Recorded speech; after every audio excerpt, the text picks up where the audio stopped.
Hi అండి. Welcome to mass kitchen. ఈరోజు మామిడికాయ చేపల పులుసు ఎలా తయారు చేసుకోవాలో చూద్దామండి. మామూలుగా చేపల పులుసు అంటేనే చాలా మందికి ఇష్టం. ఇంకా అందులో మామిడికాయ కూడా వేస్తే డిఫరెంట్ టేస్ట్ అండి. చాలా బాగుంటుంది. నేను చాలా సింపుల్గా చూపిస్తున్నా అండి. చాలా ఈజీగా చేసుకోవచ్చు. చూడండి, నేను ఇంత మామిడికాయ తీసుకున్నా అండి. దాన్ని చెక్కు తీసుకుని ముక్కలు కట్ చేసుకుని పక్కన పెట్టుకోవాలి. కొంచెం చింతపండు కూడా నానబెట్టుకోవాలి. మనం కూరలో మామిడికాయ వేస్తున్నాం కాబట్టి చింతపండు ఎక్కువ పట్టదండి. ఇప్పుడు ఒక వెడల్పాటి గిన్నె తీసుకోండి. వెడల్పాటి గిన్నె కానీ లేకపోతే ఇలా వెడల్పాటి కడాయి కానీ తీసుకుని అందులో మనం క్లీన్ చేసి పెట్టుకున్న చేప ముక్కల్ని వేసుకుని ఇప్పుడు అందులో మీరు తినే దాన్ని బట్టి కారం వేసుకోవాలి. చేపల కూర కాబట్టి కొంచెం ఎక్కువ కారం పడుతుందండి. నేను 2 స్పూన్లు వేస్తున్నాను. మీరు తినేదాన్ని బట్టి మీరు వేసుకోండి. తర్వాత రుచికి తగినంత ఉప్పు కూడా వేసుకుని 1/2 స్పూన్ వరకు పసుపు కూడా వేసుకుని 4-5 టేబుల్ స్పూన్ల వరకు ఆయిల్ కూడా వేసుకుని మొత్తం ఒకసారి కలుపుకోవాలండి.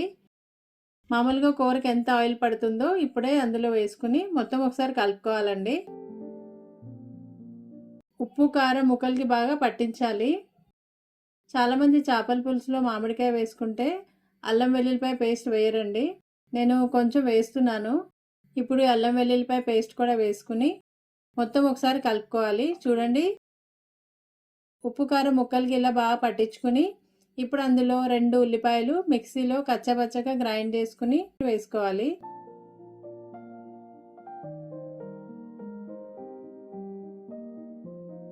ఇంకా మీరు తినే కారాన్ని బట్టి పచ్చిమిరపకాయలు చీలికలు చేసుకుని వేసుకోవాలి. తర్వాత కరివేపాకు కూడా వేసుకుని మొత్తం బాగా కలుపుకోవాలండి.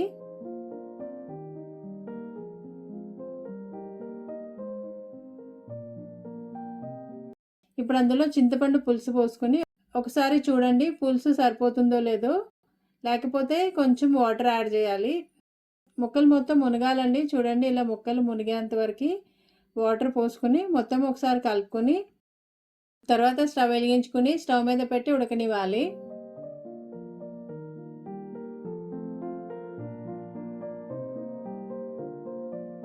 మధ్య మధ్యలో కడాయిని ఇలా తిప్పుకుంటూ కలుపుకోవాలండి.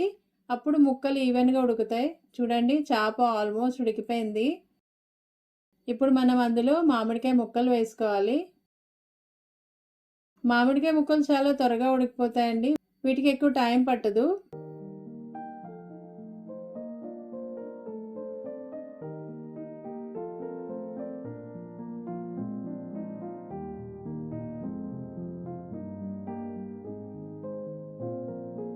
ఇప్పుడు మామిడికాయ ముక్కలన్నీ వేసుకుని మొత్తం ఒకసారి కలుపుకొని మూత పెట్టుకుని మామిడికాయ ముక్కలు కూడా ఉడికే వరకు ఉడకనివ్వాలి.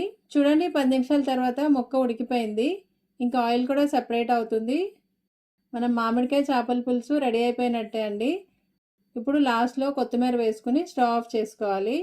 ఇంతే అండి, మామిడికాయ చేపల పులుసు చాలా బాగుంటుంది. ఒకసారి ట్రై చేయండి. ఇందులో ఉడికిన మామిడికాయ ముక్క కూడా చాలా టేస్టీగా ఉంటుందండి. వీడియో నచ్చితే ఒక లైక్ చేయండి. Thanks for watching.